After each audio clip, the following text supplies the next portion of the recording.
சரி, ஒரு மனுஷன் தான் தாத்தா பேர், தான் அப்பா பேர், தான் ஊர் பேர் பெருமையாக பேசுகிறவன் அவன் குடும்பம் அந்த ஊரில் ரொம்ப ஒழுக்கமாக நேர்மையாக வாழ்ந்துருக்குன்னு அர்த்தம். என்ன, அப்படிப்பட்டவன் தான் குடும்ப பெருமையை வெளியில் பேசினா நமக்கு இன்னும் கொஞ்சம் நம்ம நல்ல விதமாக நடக்கும், நல்ல பழகுதோம், நமக்கு நல்ல பேர் மரியாதை இருக்குது. ஆனால் இதெல்லாம் யார் கொடுத்தது? நம் முன்னோர்கள் கொடுத்தது. நம்ம பரம்பரையில் நம்ம தாத்தா, அப்பா, நம்ம அம்மா என்ன இவங்க நல்ல ஒழுக்கமாக வாழ்ந்து ஒரு செல்வாக்கை ஏற்படுத்தி கொடுத்ததுனால நாம் நல்லவனாக இருக்கோம்.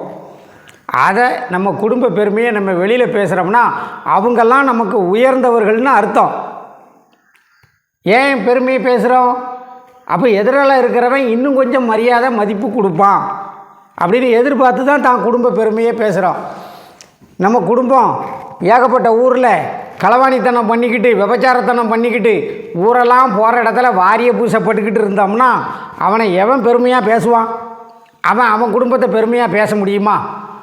அதனால் ஊர் பேரை மறைக்கிறவன், குலப்பேரை மறைக்கிறவன், என்ன குடும்ப பேரை மறைக்கிறவன், நான் நடுநிலைன்னு சொல்கிறவன், இதெல்லாம் நவீன விபச்சாரத்துக்கு சமம். தான் யாருங்கிறத பப்ளிக்காக வெளிப்படுத்திடணும். என்ன, மனிதன் இறைவன் படைப்பில் மனிதன் உயர்ந்தவன். இறைவன் படைத்த உயிரினங்களில் மனித பிறவி போல ஒரு அருமையான பிறவி இந்த உலகத்திலேயே கிடையாது. ஏன்னா எந்த பிறவியும் எந்த உயிரினங்களும் மனித பிறவியை போல போட்டி, பொறாமை, ஆவேசம், கொலைவெறி, என்ன திட்டமிட்டு கொலை, சாதிய கொலை, சாதிய ஏற்றத்தாழ்வு, போட்டி, பொறாமைகள், வஞ்சனைகள், செய்வனைகள் இதெல்லாம் வேறு எந்த உயிரினங்களும் செய்யாது. இவன் அத்தனையும் செய்வான். ஏன் சில நேரங்களில் தான் கடவுள்னு கூட அறிவிச்சுக்கிடுவான். அப்படியும் நடக்கலாம். என்ன, அதனால் யாராக இருந்தாலும் சரி உண்மையாக இருங்க, வெளிப்படையாக இருங்க, நடுநிலையாக இருக்காதீங்க. நடுநிலையாக இருக்கிறது எப்படி? என் பொண்டாட்டி கூட நானும் படுப்பேன், வாரவும் போகிறவனும் படுத்துக்கிடுங்கன்னு சொல்கிறது தான் நடுநிலை. அதுக்கு தான் நான் நவீன விபச்சாரம்னு சொல்கிறது. என்ன, இஸ்லாமியனாக இருந்தால் 5 வேளை தொழணும், அவன் தான் உண்மையான இஸ்லாம். இந்துவாக இருந்தால் வெள்ளி செவ்வாய் குளிச்சுட்டு கோயிலுக்கு போகணும், நெத்தி நிறைய திருநாறுப்பட்டை போடணும். திருநாறுப்பட்டைன்னு ஞாபகம் வருது. அதில் ஒருத்தன் கூட ஒரு அமைச்சர் கேடு கெட்ட பையா சொன்னான், திருநீர் பட்டை போட்டால் அதுக்கு ஒரு மாடல், இது போட்டால் அதுக்கு ஒரு ஸ்டாண்டிங் மாடல். ஏன்டா இந்த கதையெல்லாம் ஈர வெங்காயம் விளக்கெண்ணெய் நாங்கள்லாம் நிறைய படித்து முடிச்சுட்டோண்டா, அனுபவிச்சிருக்கோம். நீ சொல்கிற, நாங்கள் செயல்முறையில் அதில் பெரிய கில்லாடி. ஆனால் நான் ஒரு சிவபக்தன். நான் திருநீர் பூசும்போது இன்றைக்கி எனக்கு அவன் ஏவும் தான் வருது, இப்படிலாம் சொன்னான் அப்படின்ட்டு. இவன் வாயை கிழிக்கணும். ஏல, மேடை கிடச்சிதுன்னா ஆளுக்கு தடி எடுத்தவங்களாம் தண்டல்காரம்னு பேசாதீங்க. என்ன, அது ரொம்ப சீரழிஞ்சு போவியும். இல்லை, திருநீர் பூசாதவன் கூட அவன் அப்பா ஆத்தா செத்தா கொல்லி வச்சுட்டு திருநாறு பூசணும்ல. பூசுவியா பூச மாட்டியா நீ? ஒரு சராசரி இந்துக்காரன் அவன் எந்த சூழ்நிலையிலையும் திருநாறு பூசாதவனை நான் பார்த்துருக்கேன். ஆனால் அவன் அப்பா ஆத்தா செத்தா கொல்லி வைக்கும்போது திருநாறு பூசி தான் நீர்மாலை தண்ணி எடுத்துகிட்டு வரணும். அதை செய்வியா செய்ய மாட்டியா நீ? அப்பன் பேர் தெரியாதவன் விபச்சாரிக்கு பிறந்தவன் தான் அதை செய்யாண்டான். ஏன்னா அவனுக்கு அப்பனும் இருக்காது, ஆத்தாலும் இருக்காது. ஆத்தா எவனுக்கோ பெற்றிருப்பா. அப்படி ஒரு இந்துக்கார பயிலுக்கும் உணரே வரலையே. அப்பா ஆத்தாளுக்கு கொல்லி வைக்கிறதுக்காவது நீ திருநீர் பூசி தானே ஆகணும். அவன் திருநீர் பூசுறதை பற்றி தப்பாக பேசுதான், ஒருத்தன் கண்டனம் தெரிவிக்கலை. அவன்கிட்ட இருக்க பதவியை பிடுங்கி ஒரு யோக்கியன், அவன் பேரை சொல்லதுக்கே அருவருப்பாக இருக்குது, எம்பிகிட்ட கொடுத்தாச்சு. அமைச்சர்கிட்ட இருக்க பதவியை பிடுங்கி எம்பிகிட்ட கொடுத்தாச்சு. அவன் ரொம்ப யோக்கியன். அவன் அதிமுக பொம்பளை எம்பி கூட ஜல்சா பண்ணிக்கிட்டு டெல்லியில் ஜல்சா பண்ணிக்கிட்டு இருந்த பையன். எந்த பையன் ஒழுக்கமானவன்? பூரா வாழ்க்கைக்கு துணைவியும் இணைவியும் வச்சுக்கிட்டு அலைஞ்ச பையதான். ஒருத்தனாவது மனைவியோட வாழலை, பூரா துணைவியோட வாழ்ந்த பையன். அப்படி தானே பேசுவான். என்ன, அப்புறம் இந்த பிஜேபி கூட்டணியை பற்றி சொன்னாங்க. அதுதான் அமித்ஷா வந்துட்டார்லாம், 3 நாள் சென்னையில் இருந்தார். அந்த 3 நாளும் அமித்ஷாவுடைய மத்திய உள்துறை அமைச்சர் மதிப்புக்குரிய அமித்ஷா அவர்கள் செயல்பாடுகள் எப்படி இருந்துச்சுன்னா, எங்கள் திருநெல்வேலி மாவட்டத்தில், திருநெல்வேலி, கன்னியாகுமரி, தென்காசி, தூத்துக்குடி மாவட்டங்களில் சுடலமாடம் சாமிக்கு கோயில் கொடை விழா நடத்துவோம். அப்போ கொடை விழா நடத்தும் போது நேர்த்தி கடனுக்காக பக்தர்கள் கிடா வெட்டுவாங்க. அது பெருங்கோயில், பெருங்கொடையில் நிறைய கிடா வெட்டுவாங்க. கிராமங்களில் குறைஞ்ச வரிகாரங்க இருக்கிற கோயிலில் ஒரு கிடா 2 கிடா தான் வெட்டுவாங்க, வெட்டாமலும் இருப்பாங்க. ஆனால் யார் வெட்டினாலும் வெட்டாட்டாலும் அந்த ஊர் கோயில் கமிட்டியார், விழா கமிட்டியிலிருந்து சன்னதி கிடான்னு ஒரு கிடா வெட்டுவாங்க.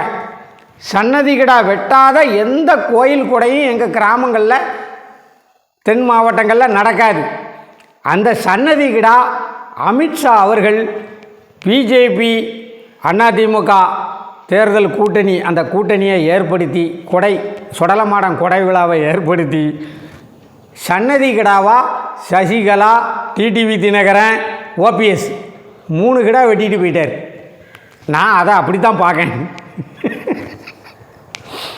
பிறகு இது இப்படி அதிமுகவுக்கு இப்படி நடக்கு. அமித்ஷா சன்னதி கிடா போட்டுட்டு போயிட்டார்.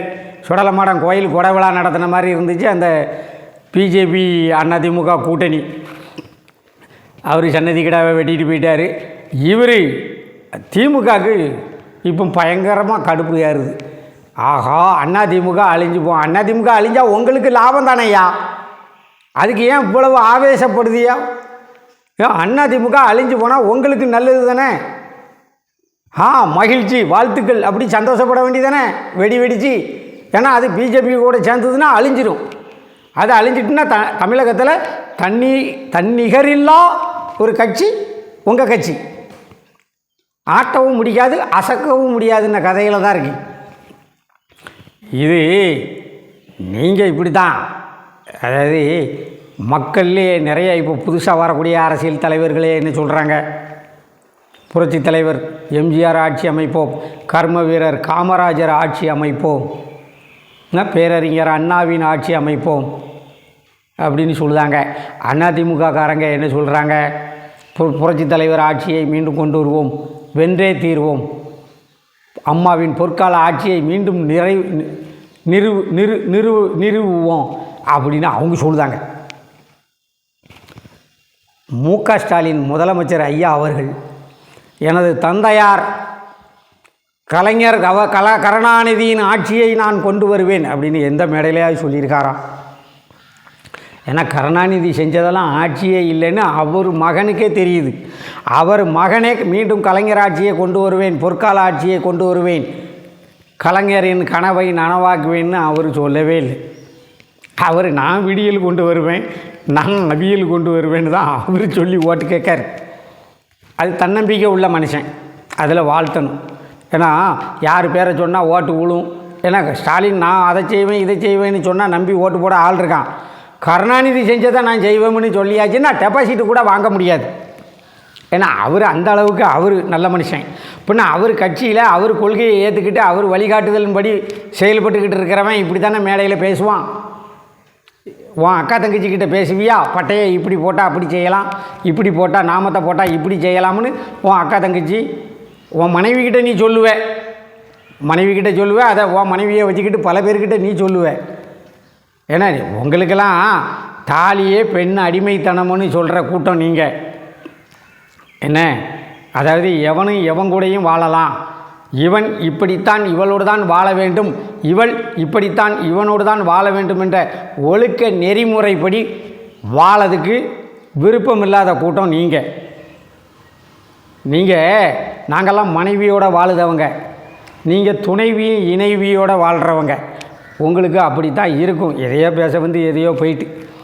சரி, வாழ்க வளமுடன்.